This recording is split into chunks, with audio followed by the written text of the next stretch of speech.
I'd like to share with you the process of creating a still life of interest.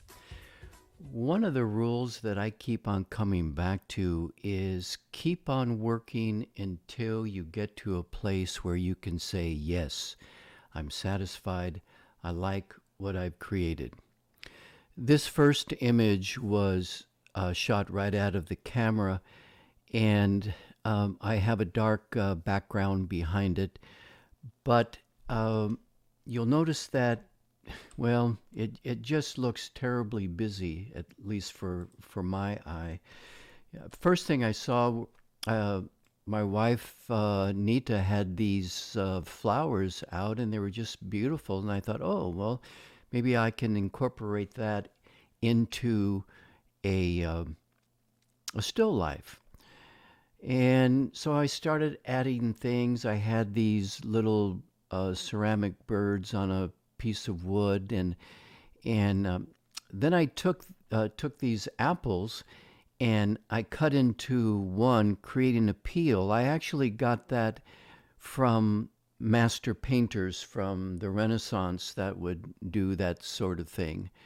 Um, have a plant here. I have a nest, and then I have a camera and a pomegranate, and I have some photos that kind of go along with the camera, and it's all set on a rather busy tablecloth.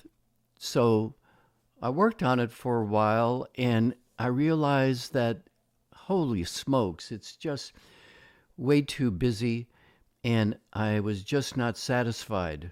So I decided, man, maybe the whole idea wasn't worth going with it.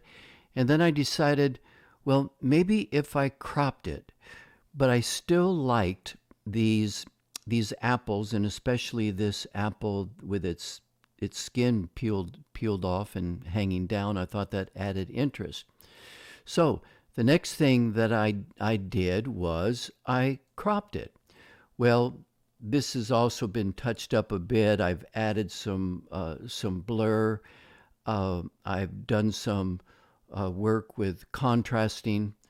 Uh, Going up here, often I will, on the preset, I'll select increase contrast number 2, which often gives us a good result, or a result that I like quite a bit. Um, so I did some of that, and you notice I actually, if we go back to the original, again, I took these apples, I just cut a line around them and did a copy, and then I pasted them over here with the this old camera.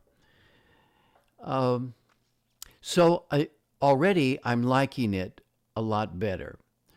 But it still seemed not quite right for me.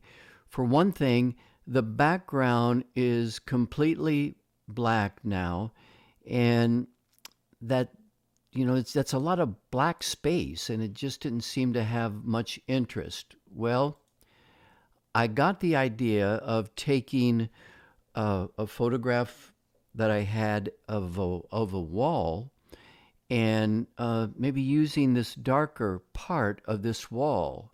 I copied that, and I just um, started to paint in the wall.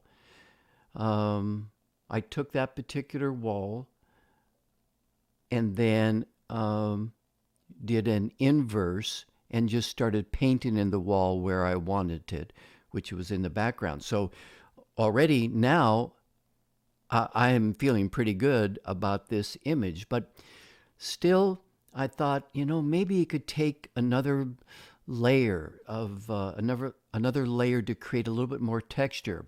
So I had this, I copied this here, and then I laid in that texture, and ready for it? 1, 2, 3, boom. Voila. Now at this point, I'm feeling like this is a finished image. Um, It's something that I feel good about. I can put my signature on it. So there you go. I know I said that very quickly, but the main point that I wanted to say was that don't give up right away. Keep on working with your image until you can say, yeah, I like that. That works for me. Once again, we started way over here with this mess, and then we ended with this image here. So that's my thought for today. Little photography tip.